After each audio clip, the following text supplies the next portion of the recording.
بہت سے مسلمان محرم کے مہینے میں ایسے کام کرتے ہیں جو قرآن و حدیث کے خلاف ہیں، جو شرک و بدعات پہ مشتمل ہیں۔ ایسے کاموں سے دور رہنا چاہیے۔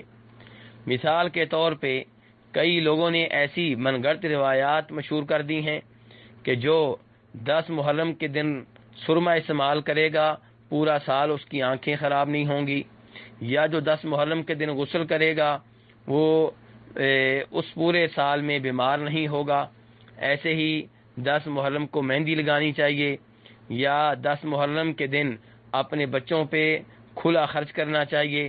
اگر آپ اپنے بچوں پہ 10 محرم کے دن کھلا خرچ کریں گے تو اللہ تبارک و تعالیٰ سارا سال آپ کو اچھی طرح رزق دیتے رہیں گے۔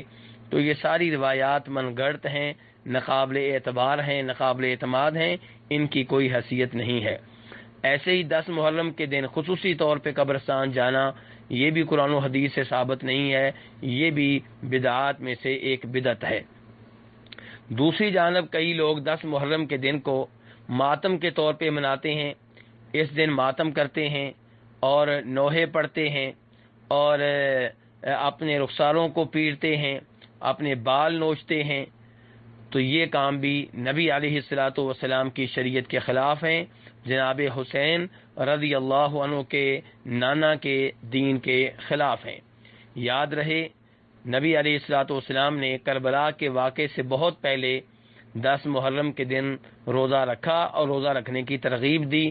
تو یہ روزہ رکھنے کا دن ہے، یہ ماتم کرنے کا دن نہیں ہے، یہ اللہ کی عبادت کرنے کا دن ہے۔ اس لیے اس دن اللہ کی عبادت کی جائے، روزہ رکھا جائے، سحری کا اہتمام کیا جائے، افطاری کا اہتمام کیا جائے۔ لیکن افسوس یہ ہوتا ہے کہ لوگ دن کے ٹائم سبیلیں لگاتے ہیں، دودھ کی سبیلیں، شربت کی سبیلیں، جبکہ وہ روزہ رکھنے کا دن ہے۔ یہ بندوبست افطاری کے ٹائم ہونا چاہیے۔ مساجد میں، اپنے اپنے گھروں میں ان لوگوں کو آپ مدعو کریں جنہوں نے روزہ رکھا ہے، بجائے اس کے کہ دن کے ٹائم آپ سبیلیں لگائیں اور لوگوں کو روزہ نہ رکھنے کی ترغیب دیں۔